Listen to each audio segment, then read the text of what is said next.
name is Lauren Blackwood. I am a student at University of California, Irvine. This is a virtual medieval art presentation on early Christian sarcophagus. My independent study advisor is Irvine University professor Dr. Doran Bauer.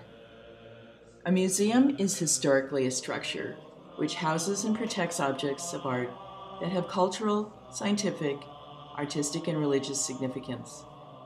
These collections provide visual and sensory stimulus. They may offer recreation, education, and sometimes enhancement.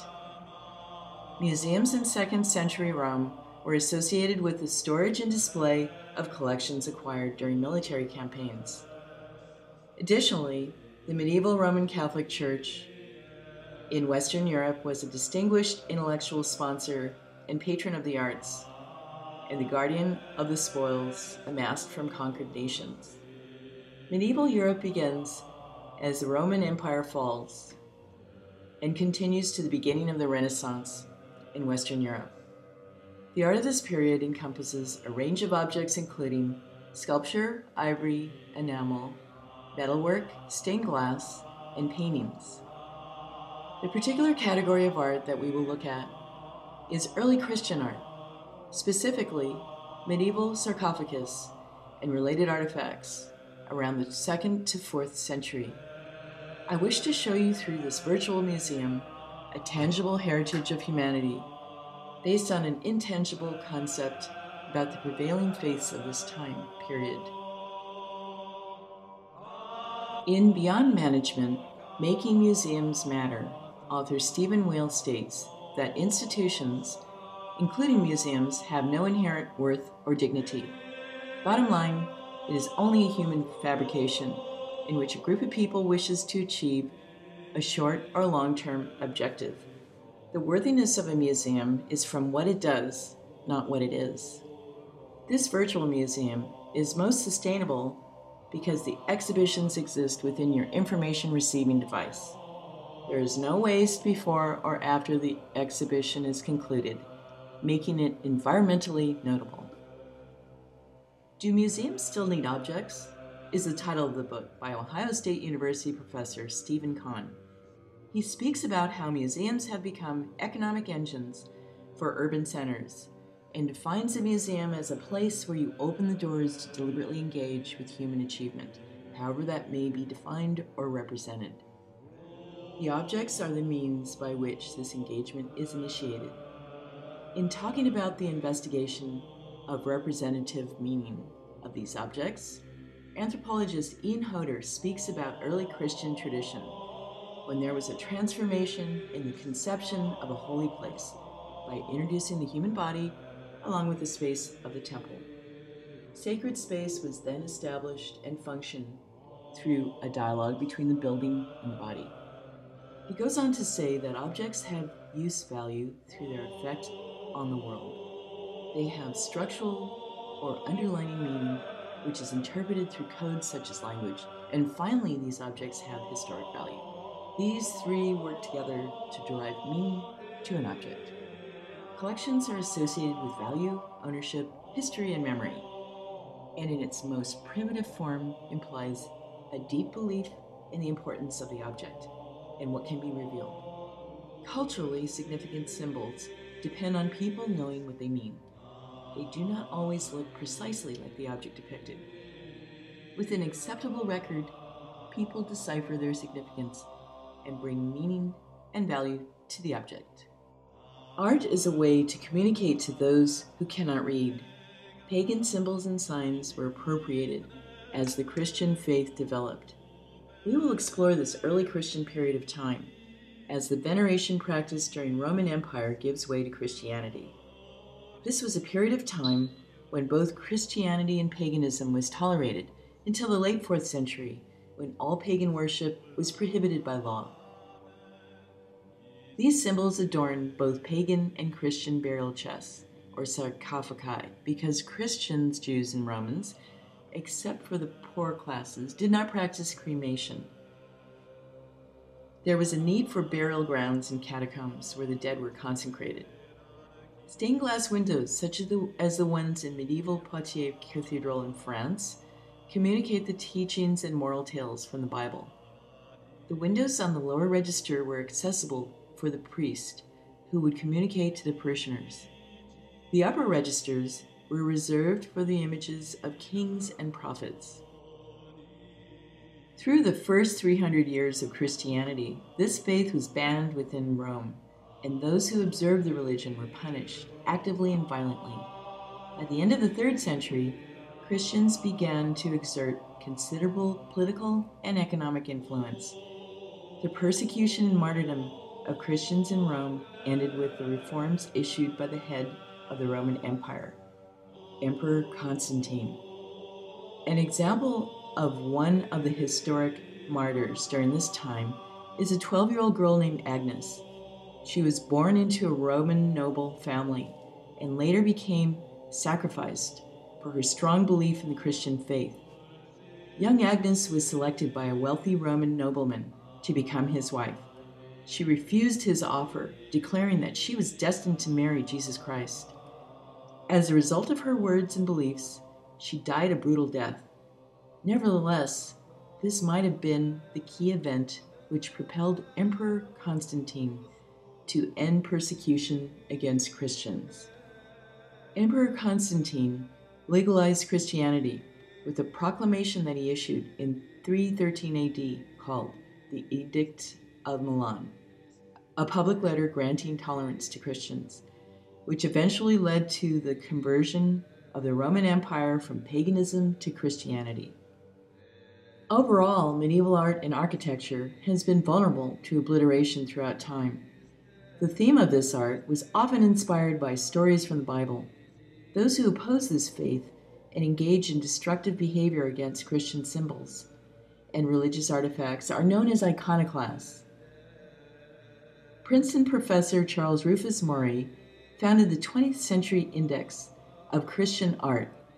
He conceived of the idea to organize a body of material based on a thematic approach in order to develop an understanding of the history and evolution of symbolic themes and concepts. MetMuseum.org states the first objects which he cataloged were early Christian sarcophagi. In the Roman and Jewish practice born of sanitary concerns, the first Christians were buried outside of the city in subterranean catacombs, into the walls of which gold glass discs were set as memorial markers. Early Christian sarcophagi, often commissioned by wealthy patrons, were produced in workshops with specific iconography. The subject matter was framed in single or two-tiered design with a narrative layout depicting either religious or pagan iconography. These tombs are essentially forthcoming as their occupants wait their last day. The sculptural adornment of these tombs reflects the social status of the deceased.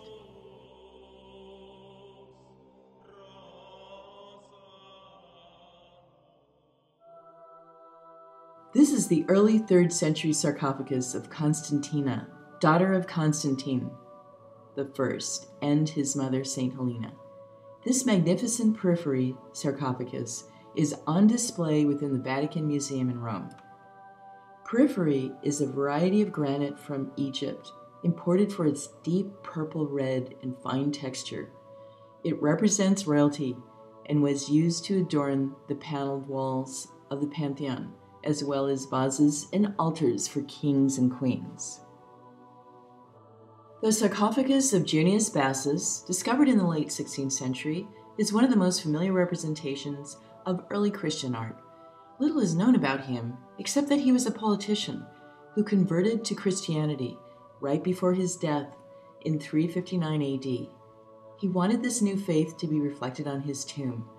The sculpture of this piece is so deeply and intricately carved that it is practically three-dimensional and measures 4 feet high and wide by 8 feet long.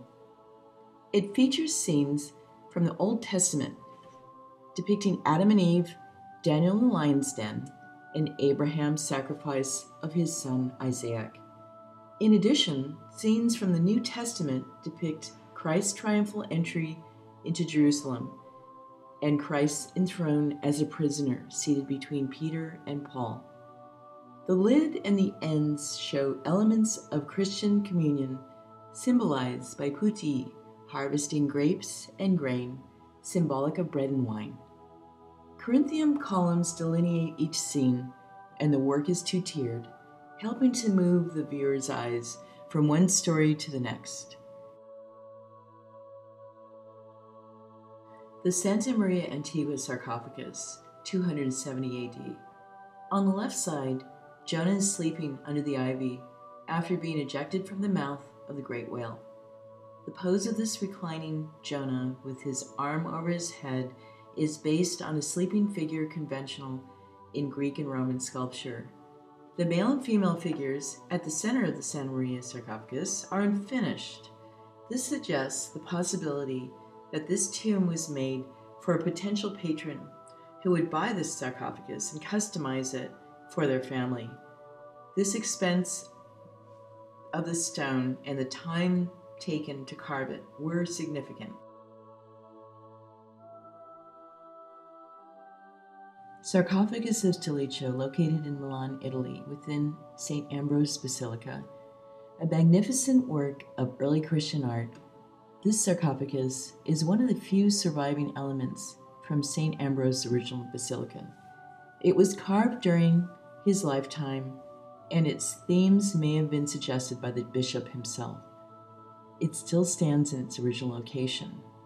The tomb was probably commissioned by a high military official who appears with his wife on the north side of the sarcophagus and again on the rondel of the lid.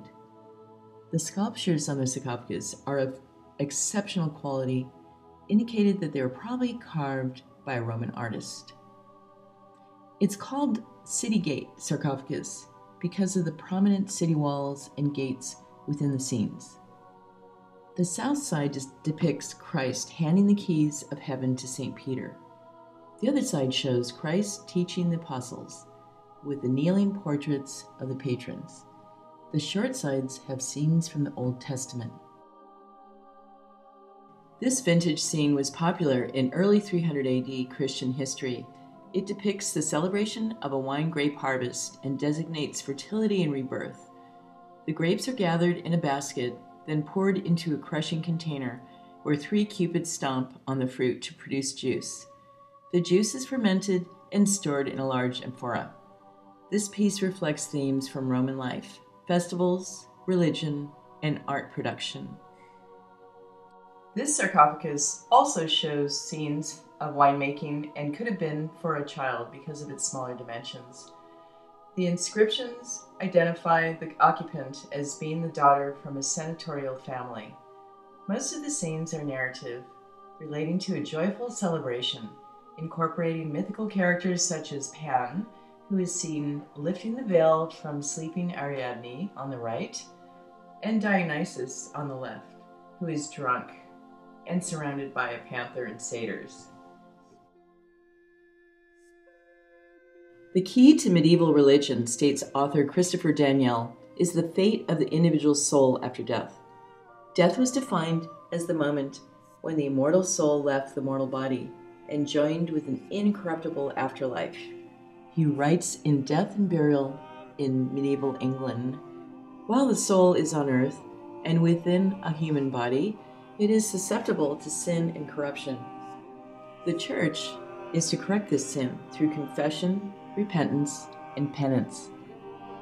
An important directive from the Church instills fear and humility, which would lead to repentance. Sermons, stained glass windows, paintings, and sculpture, all within the Christian Church and cathedrals, pose as reminders of their fate. With this humility came an awareness of the transitory nature of life.